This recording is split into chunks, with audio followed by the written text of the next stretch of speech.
بسم الله الرحمن الرحيم. السلام عليكم ورحمة الله وبركاته. كلنتي وعن دعوة الكسوة دوادا صوم سومالي تي في وتدواد اللي بجورها وكلا دعوتان دعوة التدواد كم برنامج كنا صوم سومالي تي في قد بدأ نكسوة قادم دونا وحكمت نقول دونا وركي جدا بي وأنا أعلى بدين سوحلنا كود وحيسها بدن sidoo kale daawada waxaan soo qaadan doonaa ilaa 12 kooxood oo iyagu ka kala yimid qaar kamid ah wadamada Yurub oo toddobaadkeenu ka soo gudubna ciyaarays dhexgal ah oo loogu talagalay ciyaartoydii hore ee cuslaatay lagu qabtay magaalada Helsinki ciyaarahaas oo ay soo qaban qaabiyeen ururka hidaha iyo isboortiga ee Sokos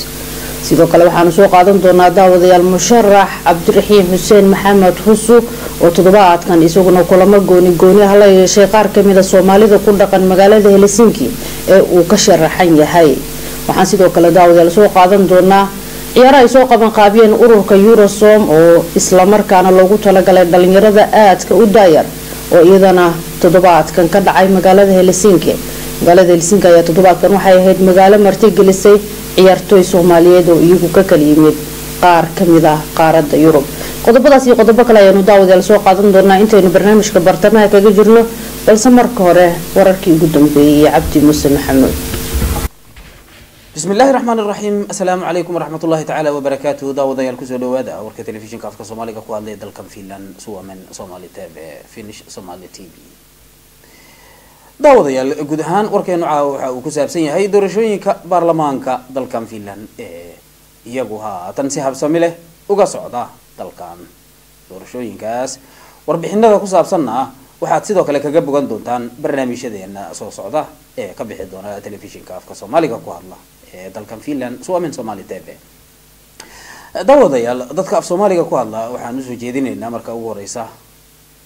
in ay codkooda bixiyaan oo ay doortaan dadka markaas siyaasaddan iyagu ay la dhacsan yihiin iyo xisbiyada ay ka soo jeedaan.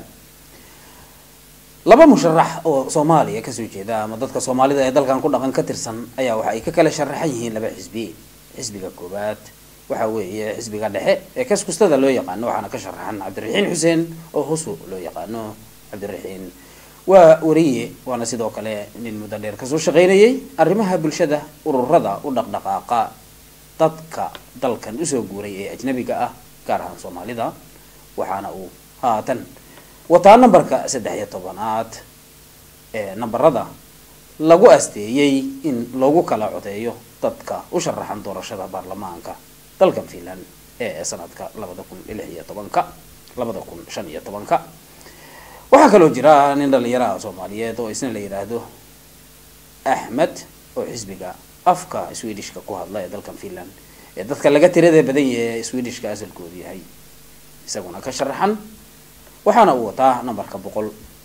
isaga laftiisu waxa uu dadka afka Soomaaliga ku hadla ka dalbanaya inay u codeeyaan waa hadii ay la dhacsan yihiin xisbigiisa. Siyaasad ahaan Soomaalidu haatan waxaad moodaa inay yara ku baraarugeen muhiimadda ay leedahay in la codeeyo qofku codkiisa la baxo isla markaana isticmaalo xaq waxa uu leeyahay oo awoodiisu ay siinayso ama dastuurka dalkan Finland sida uu ogol yahay oo awood u leeyahay waa inuu codkiisa bixiyo. Indhaguna hadii aan nahay bahda telefishinka afka Soomaaliga ku hadasha waxaanu guud ahaan dadka Soomaaliyeed kula talinaynaa in ay isu soo baxaan meel kasta oo ay dalkan ka joogaan ay codeeyaan. haddii aanay codeynaa waxa ay ogaanayaan in ay yaraan doonto saameynta ay ku leeyihiin go'aan gaarista iyo qorsheynta siyaasadda guud ahaan dalkan gaar ahaan kuwa dadka ajnabiga ku wajahan ee ay xukuumadda soo socotay dalka ka gaari doonto. muhiim ah qofku inuu u codeeyo qof uu saaxiib leeyahay laakiin waxa muhiim ah inuu u codeeyo xisbi oo siyaasadiisa taageersan yahay xisbigaasna uu ka doorto qofka uu markaas dareemayo in maslaxadiisa guud ahaan gaar ahaan maslaxadiisa guud iyo tan gaarka ah oo ka heli karo ama uu qofkaasi u doodi karo. haatan waxaan markale ku celinaynaa daawadayaal in aad isu soo baxdaan oo aad codkiina la baxdaan haddii aad doonaysaan in aad saameyn ku yeelataan siyaasadda dalkan guud ahaan gaar ahaan tan ku wajahan dadka ajnabiga ah ama soo galootiga ah oo dadka afka Soomaaliga ku hadla inay ka mid yihiin. magaalada Helsinki waxa ku dhaqan Soomaaliyeed fara badan magaalooyinka kale ee dariska la ama jaarka laahna sidoo kale dadkaas waxa la sheegay inay aad u fara badan yihiin dadka heestaa dhalashada dalkan Finland oo iyagu xaq u leh inay codeeyaan oo ay ka codeeyaan doorashada baarlamaanka sidaas darteed waxaan ku dhiirigelinaynaa inagoo ahbaahda afka Soomaaliga telefishinka afka Soomaaliga ku hadasha ee dalkan Finland in ay isu soo baxaan oo codkooda ay la baxaan isla markaana ay ku xisaabtamaan haddii aanay soo bixin oo codkooda aanay la soo bixin ay iyagu ku dhamaan doonaan in ayahooda dad kale ay ka taliyaan haddii aad doonaysid in ayahaga ka taliso ama dad ayahaga ka talinaya aad ushaada u dhiibato bixi codkaaga waxaad xaq u leedahay inaad codkaaga bixise Cabdiraxiin Xuseen Husu waxa uu si gaar ah barnaamijkan telefishinkan afka Soomaaliga ku hadlay dalka Finland isagoo ka codsanaya dadka ku xiran na soo gaarsiiyay fariintan haddii aad doonaysaan in aad taariikh dalkan ka samaysaan iyo codeeya ina ogolaada in aan galo baarlamaanka dalkan Finland isiya codkiina si aan u helo awoodiina idinkana aan idinkugu adeego anna siyaasadda dalkan Finland aan meel sare uga gaaro Cabdiraxiin nambarkiisu waa 13 daawade dhageyste haddii aad xaq u leedahay inaad ka codeyso doorashada baarlamaanka ee haatan socotay dalkan Finland si codkaaga Cabdiraxiin Xuseen Husu uguna codee nambarka 13aad daawadayaal warkeennii oo maanta guud ahaanba ku saabsanaa fariinta doorashooyinka baarlamaanka dalkan Finland ee haatan sida habsamida leh uga socda dalkan wanaga intaas waxaana soo socdaa barnaamijyo kale oo doorashooyinka la xiriira oo aad kaga bogan doontaan telefishinka afka Soomaaliga ku hadlay dalkan Finland wariyahayaga Maxamed Xasan Mataan ayaa arrimaha doorashooyinka aad ugu kuurgalay una dhuundaloola waxaana uu idinkaga diyaariyay barnaamijyo taxana ah oo ilaa ay doorashooyinku ka dhamaanayaan ka bixi doona telefishinkan afka Soomaaliga ku hadlay dalkan Finland aad iyo aad ayuu mahadsan Cabdi Muuse Maxamed oo ahaa kaasi waxaan uu inoo akhriyay wararkii ugu dambeeyay kuwoodii ugu xiisaha badnaa oo aan filaynaa si aad uga hesheen markana ururka dhaqanka iyo isboortiga ee Sokos oo isagu ka howlgala magaalada Helsinki ayaa toddobaadkii ka soo gudubna waxa uu soo qaban qaabiyay ciyaaro isboortiga kuwaas oo ay ka qayb qaateen ciyaartoydii hore iyagu ahaa ciyaartoydii ka soo ciyaaray qaranka Soomaaliya ayaa toddobaadkan waxaa loogu qabtay magaalada Helsinki ilaa iyo 12 kooxood oo iyagu ka kalimid wadamada Talyaaniga, Ingiriiska, Norway, Denmark iyo waliba wadanka Finland oo ciyaarahaasi martigeliyay waxaana ciyaarahaasi ay u dhaceen sidan ciyaaraha ee Sokos oo isagu ka howlgala wadanka Finland ayaa waxa uu soo qaban qaabiyay ciyaaro ay ka qayb galeen ilaa iyo 12 kooxood oo iyagu ka kalimid qaaradda Yurub ciyaarahan ayaa kooxihii ka qayb galay waxaa kamid ahaa wadanka Ingiriiska, Denmark, Norway, Sweden iyo wali wadanka Finland ciyaarahan oo ahaa ciyaaro isdhexgal isla markaana ay qayb ka ahaayeen ciyaartoydii hore oo iyagu wadanka hore uga soo ciyaaray maadaama ay ahaayeen old boys sport isla markaana loogu talagalay inay isdhexgalaan Soomaalida ku dhaqan qaaradda Yurub gudoomiyaha ururka Sokos Axmed Cabdullaahi Imad oo ugu horeyn ka hadlay furitaankii xafladaasi ayaa waxa uu warbixin ka bixiyay ulajeedada loo qabtay iyo waliba sidii loo soo qaban qaabiyay ciyaaraha aad iyo aad u mahadsantihiin maadaama maanta ay noo bilaabanayaan ciyaarihii Somali Old Boys ee Helsinki oo 2015 waxay noo furmayaan magaalada Helsinki waxaan hadda rabnaa maaragtay ciyaarihii furo waxaa laga jooga odayaal badan oo maaragtay loo kalimo wadamada kala duwan you all welcome here. It's nice to see you all here playing. On behalf of Peace Union and all our Finnish Somali friends who have been inviting our international guests here, I hope you have a good play today and tomorrow and on Sunday, and I hope that we are going to have also good discussions. But today is for a good play between all the countries. Assalamu alaikum warahmatullahi wabarakatuh. Maanta waxay noo tahay sharaf weyn bay tahay inaan ka qaybgalno tartanka ugu qabanayo dalkan Finland magaalada Helsinki kuwaasoo suurtageliyay dhalinyarada Soomaaliyeed community halkan degan ayuu kaashanayo mataqaana madaxda Finland waxayna sharaf weyn tahay waxaad ka dareemaysaan inta maanta ka soo qayb gashay ciyaarahan oo ah mid lagu dayasho u baahan in lagu dayashada mar walbana ku dadaalaan inay horumariyaan community iyo Soomaalida banaanka joogto ama diaspora isku keenaan marka waxaan leenahay sharaftiinna wanaaggiinna aad baa u mahadsantihiin sida aad noo qaabisheen sida aad noo soo dhowayseen sida aad ugu martigeliseen ilaahayna waxaan ka rajaynaynaa annagana sidoo kale inaan sameeyo dadka bannaanka laga dhegaysanayna waxaan tusinaynaa maanta inuu isboortiga yahay midda keliya midaynka ummadda sidoo kale waxaa barbar socday ciyaarahaasi siminaar looga hadlayay nabadda iyo sidii looga hortagi lahaa xagjirnimada iyo sidii ay nabad ugu wada noolaan lahaayeen dadka ku dhaqan qaaradda Yurub ugu dambeyn xafladaasi xiritaankeeda ayaa waxaa isaguna warbixin ka jeediyay gudoomiye ku-xigeenka ururka Sokos Cabdiqaadir Macalin Qooje waxaana ereyadiisii ka mid ahaa الوقت اللي وصل وريرك ودك سوتك عاد لنا مرك وراك اللي بيلف برا زين أنا نقرأ هذا عندي وحياة قاعدة عند لبدي كروحات أروح بلينا كودي كوب قاعدي يكودي معنا لهم بقول سلطة وهو بلينا معناها ماشي اللي سوي بعدين مرة بفنا معناها بسوي ما أنا ولا تسلم يكون بعرف بسوي ما كوبا وفوري لبدي كوب بدله شرعية أنا بقولنا وحنجعلنا هنا ولا نصار أنا ما العدالة دراك ومسؤول مرجعني ما العدالة دراك أنا لندن في المداخل أو ليش الجالس أقول وراهم الرقية محاكم قوانين ليش ضمن النقاط رجي متقالة هوشان ودم مدير قبلي runtii aniga microphone leeyahay laakiin inta qodob taqaana qaybta sportiga wuxuu ka mid yahay golaha fulinta ururka midnimada Soomaaliyeed qaybta arrimaha bulshada waxaa weeye madax kale marka weli doonta Soomaaliyeed ku leeyahay yaasin baa ka mid ah marka microphone ay soo jeedaan xogaa Soomaaliya ugu samaaha iyo ma qadariga marka waxaan doonaa waqtiga la rabo inaan qaado عندي بريستفر لأنه حالنا سفر ونعكسات كنت نجوم سنة وحالنا ما شاء الله وحكم هذي قلبي بسوتي دي مانشستر حاجة كي منه ويت وصل ربعي طريق الجديد وحالنا على كأخير جنا مصايد إلى تاي صار كستنعيد داود يلولي حلو برتماك جرنا برنامج كان يسوى من سومالي تي في مركنا مشرح عبد الرحيم حسين محمد ومشرح سومالي الإسلام مركنا وشرحا حلقة برلمان كودن كفيلا ayaa toddobaadkan kulamo gooni waxa uu la yeeshay Soomaalida ku dhaqan magaalada Helsinki maadaama uu isagu ka sharaxan yahay magaalada Helsinki kulamadaas oo uu la qaatay odayaasha waxgaradka haweenka iyo waliba dhalinyarada waxaana uu soo bandhigay qorshihiisa ku aadan mustaqbalka iyo waxyaabaha uu u sharaxan yahay kulamadii guud ahaan toddobaadkan uu Soomaalida la qaatay ayaan waxaan ka soo qaadanay qaybihii ugu muhiimsanaa waxaana ay u dhaceen sidan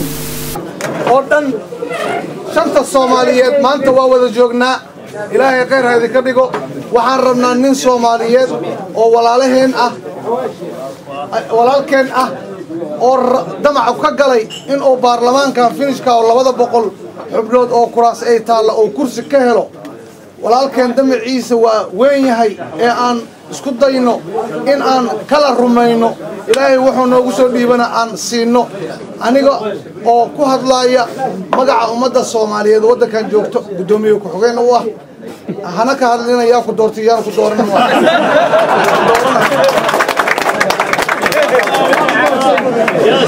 ururka midnimada Soomaaliyeed gudoomiye ku xogeen ka ahay ninkan walaalkay wuxuu uga codsaday inaan u xiriiriyo maadaama aan saaxiibanahay walaalnahay nin kale oo musharaxa uu la jiro ninkaasna maalintuu noo yimaado aan soo dhaweyno ninka maanta aan soo dhaweyno labadooda afkaartooda aan fiirino ninka annagana anfacayo iyo meeshii annaga noo roonne aan u codeyno qafna idinma lihin aniga idinma lihi shakhsiyan maadaama nin Soomaali u dhaxeeya aan ahay nin hebel doorta shirkan waxaan ka ahay xiriiriye guddi yar oo uu wato oo qabanqaabada ah oo Soomaaliya oo isku dhafan oo Titanic u badan صاحبك عبد الرحمن بأنفور عبد الرحيم أنفور جينه لما قلت تاني إنه دلش الليين إن كلامه هو تاسوا أنت أرنتان إن شاء الله أيضا قرآن كان كفرانينا لبيه 8 ساعة أما اللحظة قلب النمو وحيو مقايدة بنادر كهفلة أما بنادر كافيتيريا بنادر وحيو حرنتهاي نينك اللي يراد عبد الرحيم حسين oo ah nin reer magaala wada kan ku koray jaamiciya wax bartay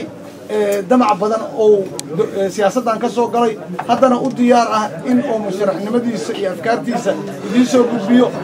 barofesoro iyo aqoon-yahano iyo akhyaar Soomaaliyeed ayaa joogto labada kalmad ay ka dhahayaan warkan asaan noogu dambeyn doono haddii ilaahay yiraahdo Cabdiraxiinow 10 kooxood oo ka timid qaaradan wadamada reer galbeedka la isku yiraahdo qaasatan qaaradda Yurub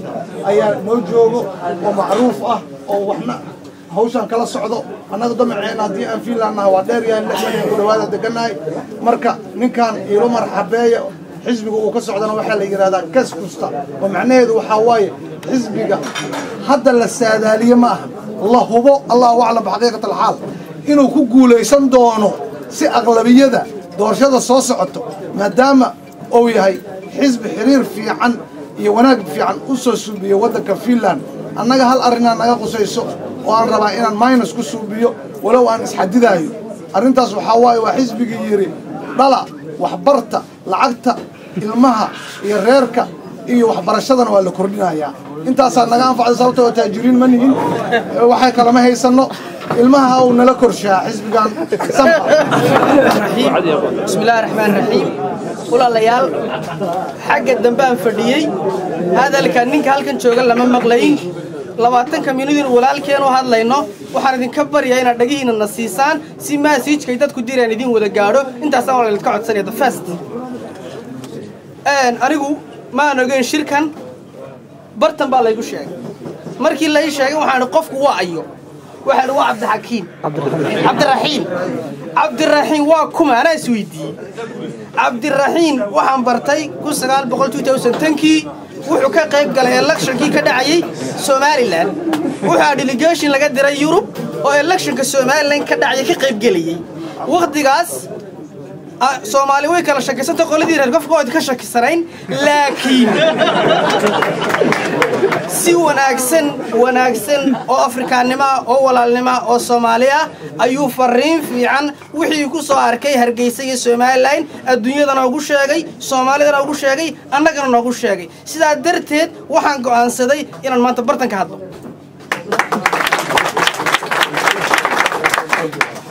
sababta aan u hadlayo waxa weeye waxaan ka dareemay qoladiina Soomaalida oo ka shaqeynay waxooga cadaalad ka dareemay cadaalad baan ka yara dhamiyay qofka hadii cadaalad lagu arkana shimbiraha jeclaanay iska daa wax kale xayawaanka wallahi jeclaanaya abdo waa ku codaynayna waa kula shaqeynayna waa ku dooreynaa hal noqon reer xamar nin Soomaaliyeed noqon hadaa soo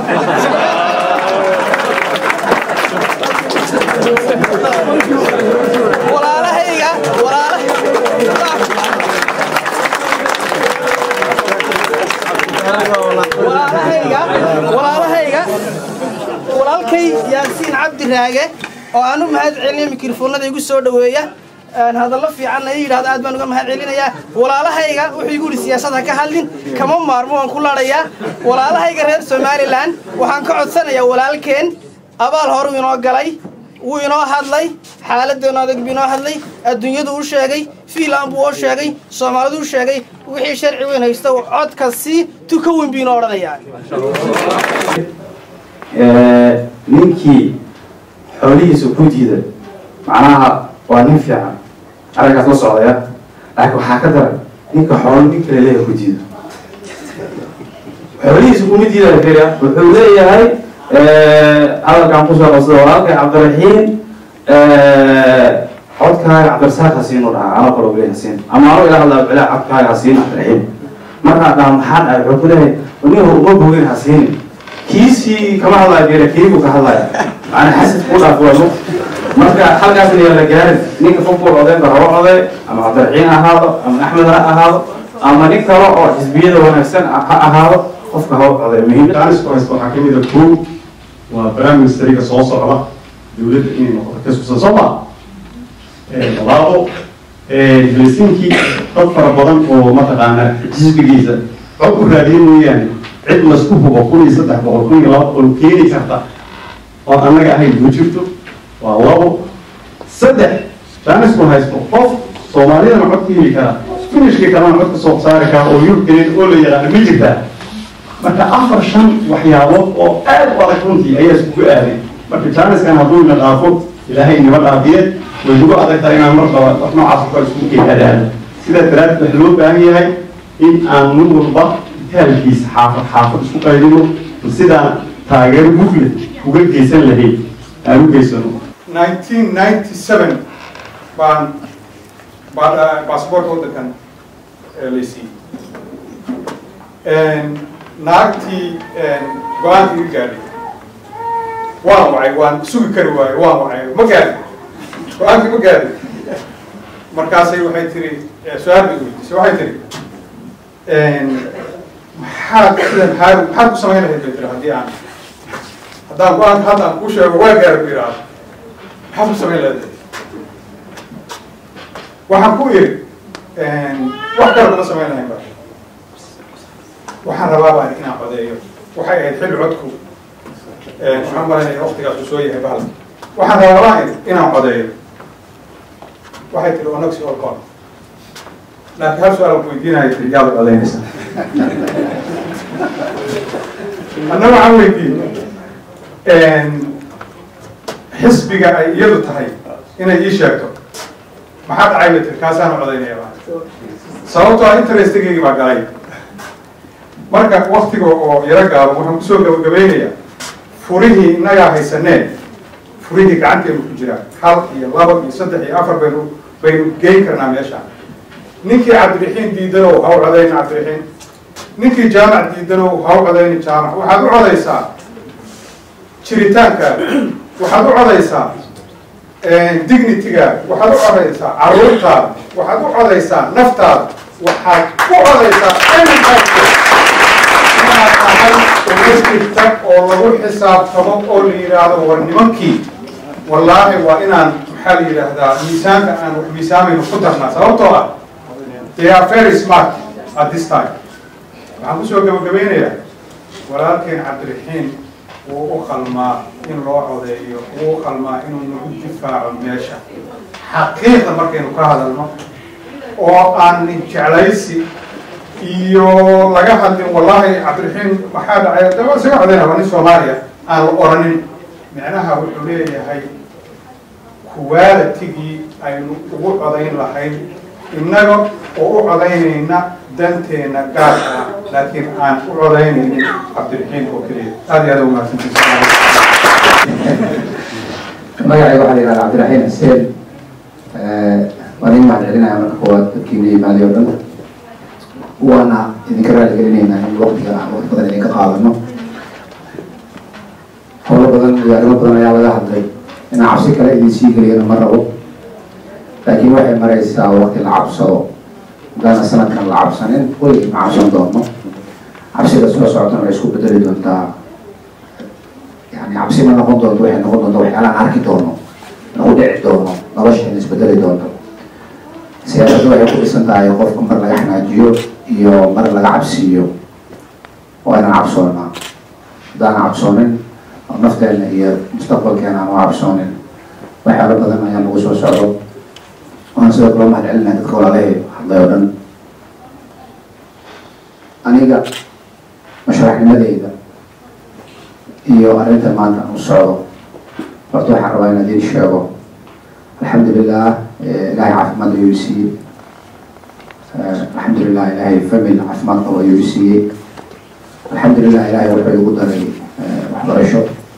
wuxuu sidoo kale ilaahay igu daray alxamdulilah sidoo kale in aan isku kalsoonaado iskuna filnaado laakiin waxaa dadkayga mar walba aan maqli jiray maamaada cabdi walaalkayga horreeya u yihahday soomaali been ma sheegto been ma maamaado laakiin been ma sheegtaa waxay soomaalida tirahdaa af jooga looma adeego waxaan qabaa aniga waan isku filanahay waan awoodnaa wadana waxna ka soo qaadana laakiin tafaaruqeena ayaa keenayo inaan hadda wax qabsan weyno wax badan waan qaban karnaa ulajeedadu maanta waxay ahayd in aan soo bandhigo dhibaatooyinka jiro laakiin walaalahay igu horreeya ka hadlay qadar ayaa ka hadlay maryan ayaa ka hadashay cabdixakiin ayaa ka hadlay cabdiqani ayaa ka hadlay cabdifataax janna kale ayaa sidoo kale ka hadlay dhibaatada waddanka taalo oo dhan aniga helsinki ayaan ku noolahay wax mandate ilaa hadda iidiyo ma jirto laakiin saas iyadoo ay tahay haddana ilaa gobolada ay dad iga soo wacan waana ku wareegay sida cabdifatax ugu wareegaya sidoo kale ana u wareegay 3 sano muddo ah urur manhel la yidhaahdo ururada ajaanibka ugu weyn waddanka Finland ee guddoomiyaha ahaa taas oo keentay marka Soomaalida kaligeed maahan ajaanibka waddanka joogo dhan in arrimahooda laga diro iyo dhibaatadooda aan soo eego dadka ugu badan amar walba la kulmi jirin waxay u qadnaan Soomaalida mikrofoonkan oo ka dhamaan rabo sana umaleey hadalkii imaam ku ahay dadkaas dhammaantood markaad la kulanto qof kasta isku si ay ugu hadlayaan war maxaa idinku dhacay waxaan ka hadlaya dadka caasimada banaankeeda ku nool war maxaad isugu xirmi laadihiin war dhibaatooyinka meelaha nagu hayo maxaad wax nooga qaban laadihiin waxaa jiro nin finisha ma saaxiibanahay magaalada Raahe ku nool Soomaalida badan kuma nool ilaa 20 qof ka ku nool oo la soo cabiraya Cabdiraxiim dadkan joogo meeshan ayaan rabaa inayna ka guurin maxaa sameeyaa waxaan ku wari dadkeena waa dad bulsho ah waa dad jecel inay guryahooda ka soo baxaan isugu yimaadaan meelaha kafeeyada wada fadhiistaan wada hadlaan meelaha ay ku kulmayaan meelaha ugu fiican waa masjidada iyo wixii agaarkiisa ku yaal marka ma u awoodaa inaad siiso meel ay ku tukadaan ma u awoodaa yiri magaalada Raahe waxaa lagu soo qoray xataa joornaalada Helsinki lagu soo qoray 2011 ninkaas finishka ah markaan ku dadkaas si meel ay ku tukadaan wuxuu siiyey meel ay ku tukadaan hadalkaas aad raac ayuu leeyahay ma aha waxaad caawa isku faaninayo fadlan haba baaro qofkii yiraahdo ma jirin hay u soo celiyo Raahe kaawungi birri suwan sigu ayaa la yiraahdaa waa nin qoltuustada ama barnaamij goboleedka Raahe kunta ka ah madax ani dhaqtar waa inaan saaxiibanahay waa nin aad u jecel inuu magaalada sidii u noolaan lahayd ka shaqeeyo waxay dadka ka hadlaan oo noolaalkii hadda inta fadhiiso waxaan ka wada hadalnay finishka waxay leeyihiin waxaan u baahannahay shaqaalo ajaanib shaqeeyo inuu noo yimaado Finland ajaanib ma imaanayo ajaanibka shaqeynayo oo waxbarashada haysto adduunka kaloo aadaya dhul madi ah dadka ku nool dadka noocan oo kale yihiin wax u imaanaya ma jirto ujeedada keentay Sweden inay qaadato 30,000 40,000 qaxooti mar walba qaadato waxaa waaye Swedishka waxay fahmeen sida Mareykanka iyo Canada ay fahmeen ayay fahmeen Mareykanka iyo Canada waxay sameyn jireen dadka markay qaadanayaan waxay ku qaadan jireen aqoon jaamacadaha ay qaadanayaan xataa dadka UNHCR-da ku jiro liisaskooda waxaa la baari jiray Canada shahaadooyinkii wadaadeen kaan dad badan ku jiro aqoon ugu qaateen waxay ka shaqeyn jireen marka in حلقة brain drain واحدة يعني مسكحة أوكي والله بعنا هنا كتحيان إمريكا كيسنا لكن هذا وقت كده واحد برتنسي أدوك أو عدالك ونقول أو بدك أو يرادو إن مسكحة أدوك الموسم في الأسبوع اللي قاعد كي قاعد روح وهي قاعد تقول حدي بدن وهو فضلت كعشة هي قاعد لسه شوي ما أعرف أنا الأسبوع يكون واحد سوق قاعد الله وحوا صدق كل مؤمن سلاتهم كنتم كل أوقف أو حب سوق قاعد فيش كان واحد الأسبوع استمعنا ولا شو أو أوقف الأسبوع ويفهم لا أي مركب dadka finishka badnaantood ma dad aad u yar oo laakiin siyaasadda hadda ku jira waxay fahmi laayihiin war dad baa loo baahan yahay dhulkan waa dhul weyn waa dhul baaxad weyn adduunkan waxa waaye dad adduunka markuu dadku abuurmo waxaa yimaado inay bulshada shaqooyin abuurmaan waxyaala badan ayaa abuurmaya magaalooyinka badan oo hadda laga duqoobayo waxaa maalada soo saaray raboortiyada in 90,000 oo shaqaalo loo baahnaan doono oo dadka xanaaneeya bas waddanka Finland sanadoo bilaa 10,000 20,000 ku dhawaad ayaa howlgab noqdo dadkaas waa dad waalidiintoodu weyn wada u baahan dad xanaaneeyo xanaanada waa shaqaale waa qof marka shaqadaas qaban doono way og yihiin in baahida ay soo socoto haddana rag fahansaneen maslaxada halkaas ay gaarsiisaneen oo dadnimo iyo cabsi ay ku jirto amaana laga boobaa waddanka amaana laga xubadiya ayaa siyaasadda isku dayay inay qabsadaan taas waa marka siyaasadda kore annaga marka hoos aan soo dhacno waa laga hadlay maanta dhibaatooyinka ugu waaweyn annagana haysto aniga horta horaan u sheegay doorashooyinkan waan ka hadlay soomaalinimo wax ka hooseeyana laygu imaanin dad kalena waan u sheegay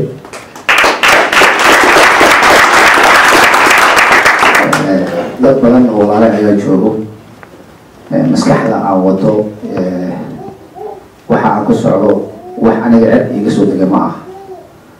رسول صلى الله عليه وسلم يعود برسالة صدقته وفي صدقته لكن واحد لقى يبصر عليه تضمن وحرا ضمر يركب له ويوين عبوين والد وحول واحد لقى هداوي ذيك اللي رادي يوسي الله وحانيا ليس الشيء إنه جرني صوماليا مقالة نقول نقول تدري كويري ونيو نيكو وصول إلى مكرنة يسار بس كويري نهار ونو نكاس سومالي توب وبهاي هاي سومالي توب مقدام أنا مرة هذا كاس مقول واحد وزور على تولك إنه كوض قبيل أدرال بواسك لكن تولك واحد كوض هاي نين يوروبيان بارلمنت جوجو وفينيش ولا وليت وكانوا يرقعته هذيك أنا وحبا هاي ما وحبا هاي سنين عبسيد كوتشر إنه كاسو على بروسلز يوسي هلا أهو وجوجو بروسلز يعني وحبي صدر مقال ده meel kasta lagu soo qoro uu leeyahay ninkaan madowga oo afrikaanka oo jaahilka oo muslimka oo saana waxaan u codaynayna waxa u codaynayna dad ma aha aniga lama aan kaliya ninka la ilaahay ilaahay hada ma musi hala markuu caynay Soomaaliya caynay ani ma caynay ninkaas marka Soomaaliga markuu isoo different waxa uu soo gudbiyay yani warna ninkaan torma u noqono naag finish uu qabaa ninkaas isaga ma fahmo أكتر فينش كوغاوي كتري ومن كان مسكين كأسومالي كهذا كلا سبنا من لك يعني من كان برلمان بيرو جوالي وكل خاطر عبسيل النوع عسكر وكقوه ومن كان مكانيات من كان بما كذا سجى كقبناه مركا ترى هذه معنا تو توكا يا سكر وافسر وهذا بريء كتبت عسكر توكا كهلا وتر سوماليات يا ليس بتجين ماشى استولبال waxyaalaha aniga wax qodobka aan rabo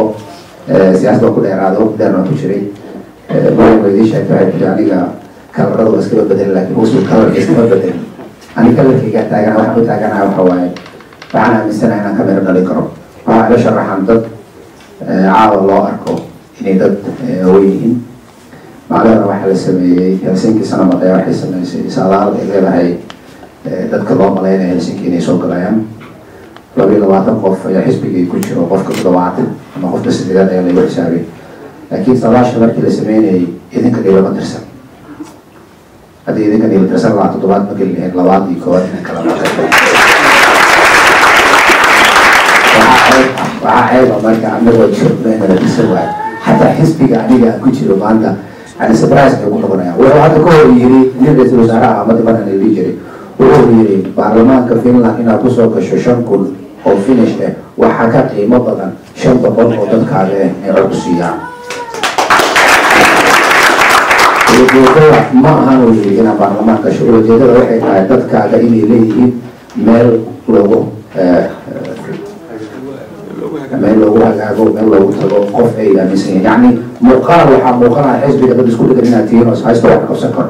on reality finishka odaga baarlamaanka dowladda Soomaaliya ani arintiina ma fahansani ajaanib ma fahansani muslimna ma fahansani aniga waxaan ahay nin business iyo arrimaha ku jiro xuquuqda aan ilaashanayo dadka codka siinaya codka aan ka raadinayo kuwaas waa idinkeedii ma baahni adiga ayaa dadkaas ku jiro ayaa ka tirsan adag dantooda rabo marka adiga isku day dadkaas sidii aad hawshooda usoo gudbin waxaan dadka marka hadalkooda gudbin karaa marka codkiina haysto waxaa magaalada la soo degay hadallo badan kala duwan oo laleeyahay cabdiraxiin sideed kun cod u baahaya waxaan rabaa inaan idiin sheego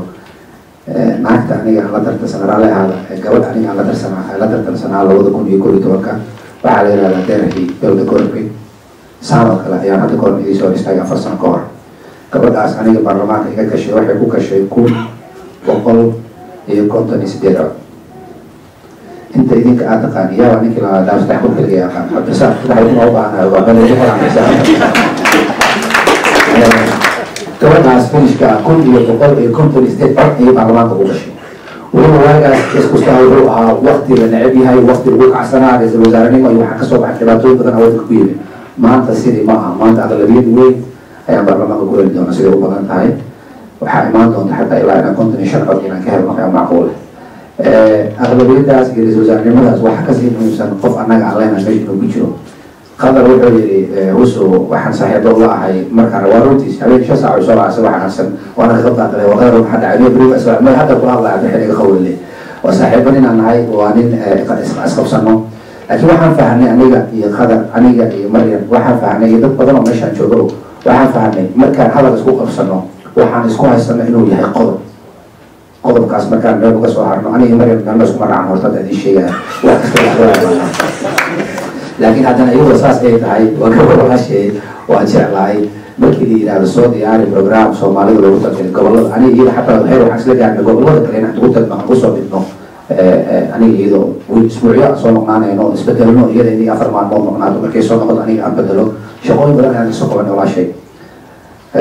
kulajeedada aan ula shaqeynayo wax kala ma ahayn dad finish aan soo dalbado dhahayo waxaan u baahanahay qof Soomaali in naag Soomaali u baahanahay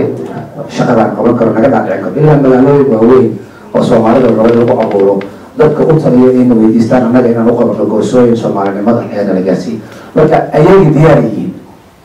journaalka Helsinki jimcihii waxaa lagu soo qoray siyaasi iskaalsho bas ku socdo bisadna maxay naanoorna salaxa ayaa soo aray husu journaalka waxaa kusoo qoray journaalka waxaa ku qoran meel tartan aan ku jiray oo dad finish aan la doodayay ayaa nala wacay meeshaan tagnay waxaana leeyahay kabala laga soo geli karo waxaa ku qoran marka siyaasiyiin kabala laga siiyey markaa maqasho siyaasi kabala laga siiyey baa maxaa ku dhalanayo waa la barakiciyey isaga u dhalay sooma laakiin hadalkaa lagu ciyaarayay waa dhulka waxaana laga siiyey xaafadda dad xayawaanka yaanyuurta daba jecel anigoo lama yaraa waxaa yaanyuur inkasta iga dhimatay yaanyuurtaas ayaan adiga meeshii ku salaaxay nin journalista meesha joog mana ujeedi sawiro iga qaatay qoraalkiisa dhan marka Helsinki sanad loo ka dhigay ninkii siyaasiga ahaa oo kaba la-aan yaanyuur salaaxaya soo arkay maanta marka wuxuu ka wadaa yani waa siyaasi waana bini aadam يعني سياسيين ده وحاجة اللي قاعد بحلقة وحرام وحدعوا دبعتي كيستو لكن مش كذي نكاس فيش كنا أنا معه وحكي أمانة يو جورنال يقرأ يروح على معه وده كفيلنا لابد يكون يتوقع واحد كسر بحيوتشي مقابلة أفرح الدبان وصدق استجابة الدبان سكوت شيء العنصرية الدول كده المسج وحكى على وطن كان وطن حرية تذكر فيش واحد كذا عن عاود اللي أجانب كود الله يسدح يأفر بعض كيسنا markii ruushka iyo Estoniyaanka la iska dhaafo Soomaalida ugu badan aniga waxa dhibayso aniga ninka moogi aniga qalbigayga caawba cabsida ugu badan ugu jirto ee xanuunka badan ugu jira wuxuu yahay annagoo dadka ka badan in Afghanistan iyo Kosovo oo toban kun dhameen in baarlamaankaas kalo annaga aan banaanka joogno soo cid ugu noqonayso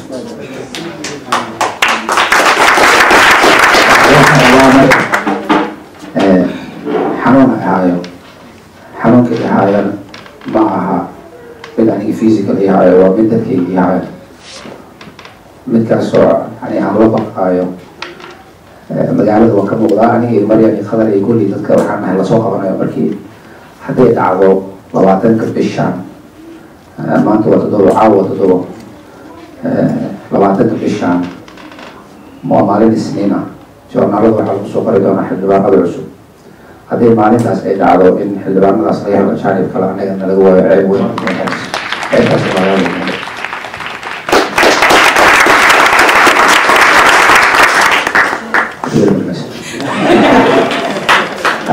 waxaan rabnay idin soo diyaarinay videoyaal oo aan leenahay sida loo codeeyo aniga qof kastoo idinka kamid ah anytime aad u baahantihiin taleefanadiidan waa la haysataan badnaantiidadaas naqaanaadkiin waana qaban kartaan waan khaldami doonaa hadda idin sheegaya waan khaldami doonaa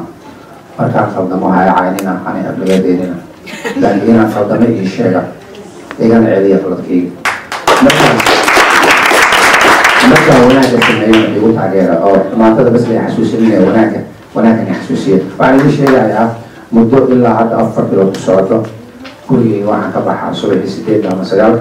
waxaana ku noqdaa habeenkii 11 ama 12 dadkaas aan u socday oo dad Soomaaliyeed ma aha tan aniga aan leeyahay waxaan idin sheegayaa baarlamaankaas ugama socdo mishaar 6,000 ayaa lagu qaataa baarlamaankaas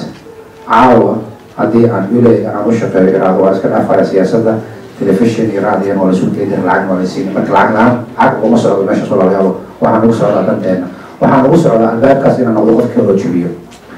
albaabkaas markii la jabiyo waxaad xasuusataan 97 dadka baska haddii yiraahdo wadana loo tiidi jiray wadankan taksiga waa isku tiidi jiray meelo badan oo waxaa xasuustaa markaan dalbana lii jiray baasaboorka wadanka ma haysataa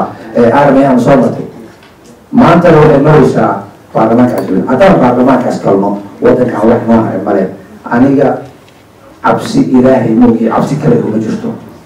gabadha xaaskayga waxay tirahdaa dadka ku dili doono waa dadka ku dhex jirto ma rabo inaan dadka saas qof kastaba cabsiga ka shakan maa ku xun kan maa qalin kugu diidaayo kan maa ku taagan kan maa dalka inaan fiiriyo ma rabo dadka waxaa la dhaqmaa inuu qof kasta walaalka yahay kan xun iyo kan wanaagsanba gacan kaga qeybgala idishana waxaa wajana inaan helaan aaminsanahay marka waa maasantihiin ninkii idigu dhamaro waxaa ogaataa inaan kugu galaya waxaa soo hartay waa la hadlay maanta waxaa soo hartay arrinka ugu dambeysa rabay inaad sheego waxay tahay beri dambe oo arbaca doorashooyinka bilaabanaya inanku aan isku waxay bilaabanayaan 8 oo arbaca waxay dhamaanayaan talaadada 14 bisha maalmahaas meel kasta ka codeyn kartaan lambarkayga doorashada waxaa meesha ku qoran waa 13 dad badan oo walaalaha waxay yidhahdeen walaalaha sharaxan saan way dadkaas kalban iska iloob anaa sharaxan 13 waxaan balan qaadayaa marka magaca Soomaali iyo Islaam iyo ajaanib meel aan joogo haddana waan soo difaacay haddana meeshaas tagana waan difaaci doonaa waxaan rajaynayaa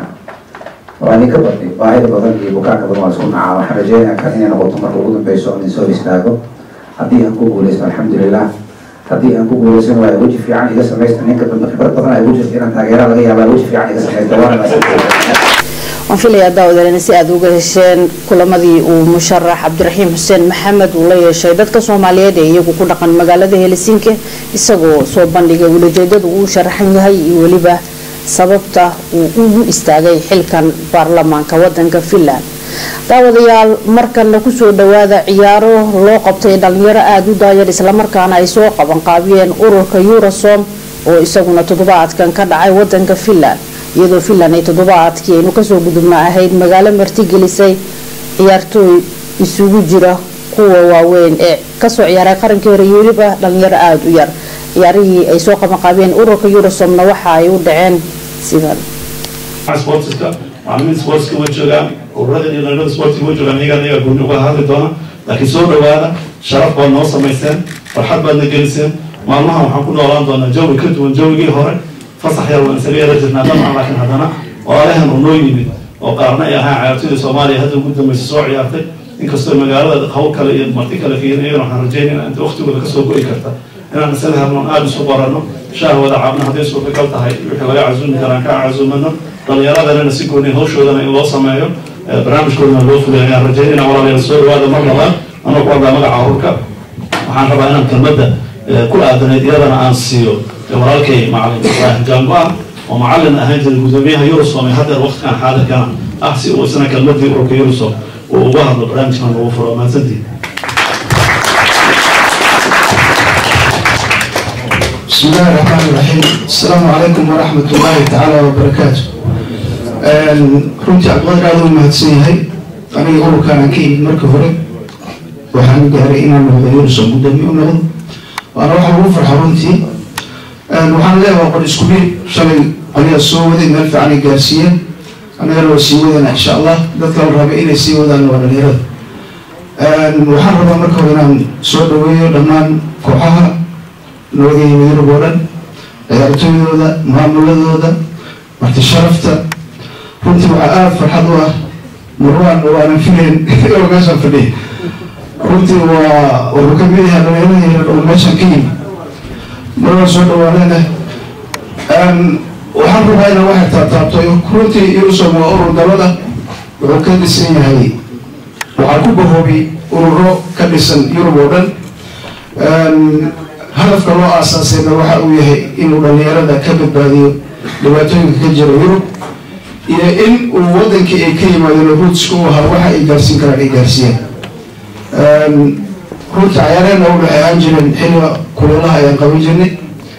waxaa ugu dambeysay 2011 ciyaaro aan qabano oo wadankan lagu qabtay waxaana ka hoosgalay ramadaanka oo waqtigiisa oo maado waqti ciyaaraha aan qaban jirnay isku soo aadeen marka waxaan isku daynaa waqti kale u bedelno last year xilligan oo kale waxaan ku qabanay ciyaarahan qabobaha la ciyaaro gudaha waxaan ku qabanay Tabori Sweden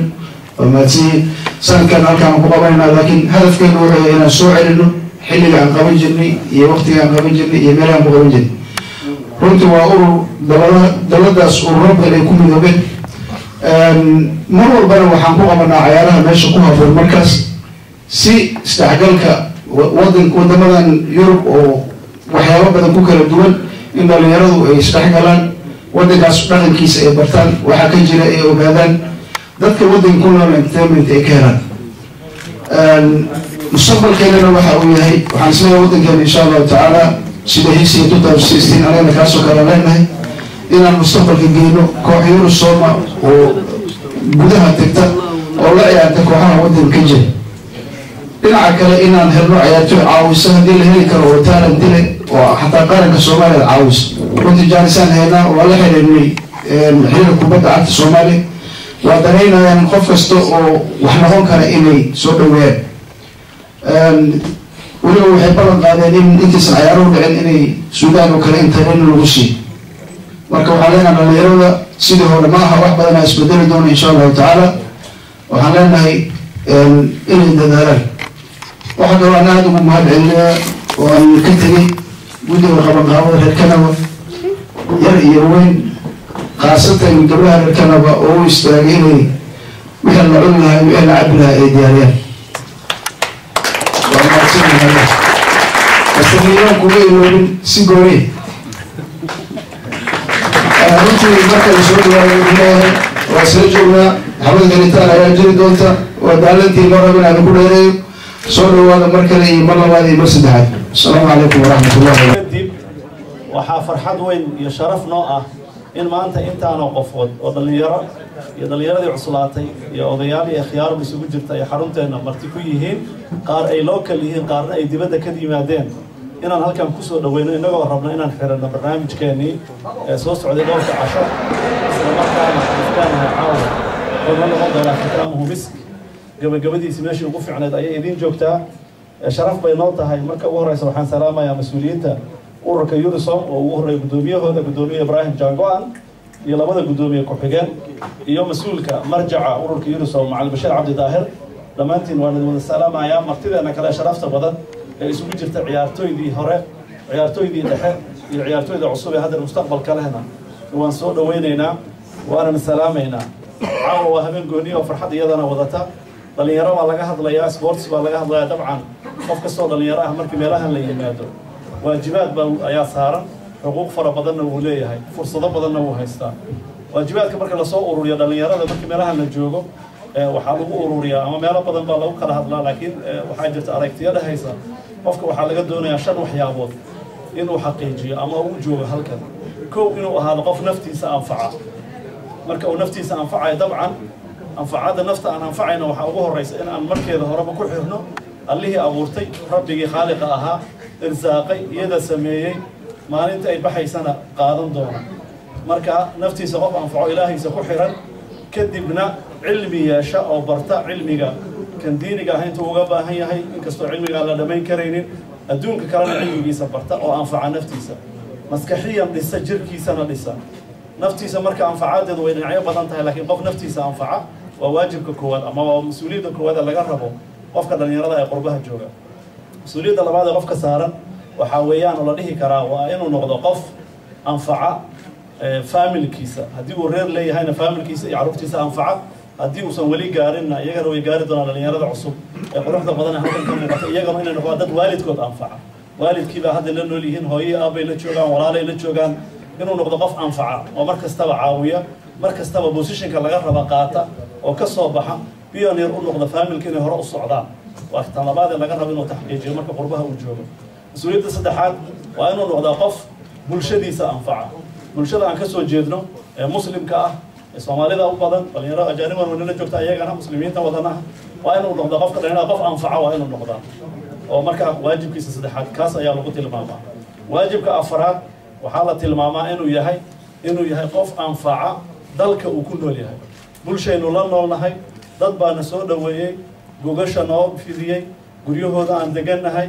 nolosha aan halkan ka samaysanay waxbaan ku baranay waan ku barbaaraynaa iyagaan qayb ka nahay xuquuq fara badan baan ku leenahay qof anfaca marka dadka noocaaska ay bulshada ee aan ku abaal dhicin inuu noqdo oo meel uga soo baxa maadaama akhlaaqiyaad iyo diin iyo dhaqan wanaagsan uu xabaarsan yahay awoodiisa maskaxdiisa kartidiisana inuu noqdo qof anfaca bulshada uu la nool yahay ugu dambeyn waxaa la tilmaamaa inuu noqdo qofka dhalinyarada ah qof anfaca dalkii iyo dadkii uu ka soo jeeday meel baa laga soo wada jeedaa dhalinyaradu qaar fara badan halkan bay ku dhasheen laakiin xididadii meel bay ka soo jeedaan halkaas baa marka waalidkii iyo ka soo jeedaan inuu noqdo qof wax ku tara shantaas waxyaabood ayay tahay waajibaadka laga rabo qofka dhalinyarada ah dadka waaweyn laftirkooda waa laga rabaa laakiin si khaas ah dhalinyarada waxaa laga doonayaa inay shantaas waxyaabood mar kastaba maskaxdana ku hayaan una saciyiyaan kuna dadaalaan inay arrimahaas horumariyaan marka arrimahaas la horumariyo dhalinyaradan ay weliba horumariso odayaashu waxaa laga yaabaa inay iska daalaan wax fara badan laakiin dhalinyaradu markay horumariso arrimaha noocaas ka ah bulshadu waxay noqonaysaa bulsho is haysata hore u dhaqaaqda meesha la higsanayna si fudud baa lagu gaari karaa adduunka maanta dhalinyara hogaaminaysa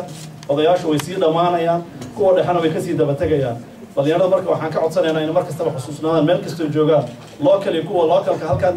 iyo kuwa Europeanka ayagana ama Nordiga ka yimaadaan ama EU-da wadamadeeda kale ha ka yimaadaan inay xusuusnaadaan barnaamijkan caawa wuxuu ku wajahan yahay xaflad hadal fara badan oo dheer waxay la tahay kama banaana in wax badan laga yiraahdo toos baan u abaaraynaa waxaan ku bilaaban doonaa waxay noo joogaa abwaankeena fanaankeena nin dhalinyaro ah Aways oo mar kasta jecel mar dhalinyarada hadii la isugu yeerayo inuu dhalinyarada maaweeliyo oo madadaaliyo dhalinyarada waxay jeceshahay maaweeli iyo madadaalo hadal fara badan oo odayaasha ay ku daaliyaan aad uma jecla marka abwaankan fulaarka ku soo dhaweynaa baan way soo dhawow fanaankeena qaali oo masan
intaas ayanu daawadeel guud ahaan kusoo gabagabeynaynaa barnaamijkeeni Suwama Somali TV ee toddobaadkan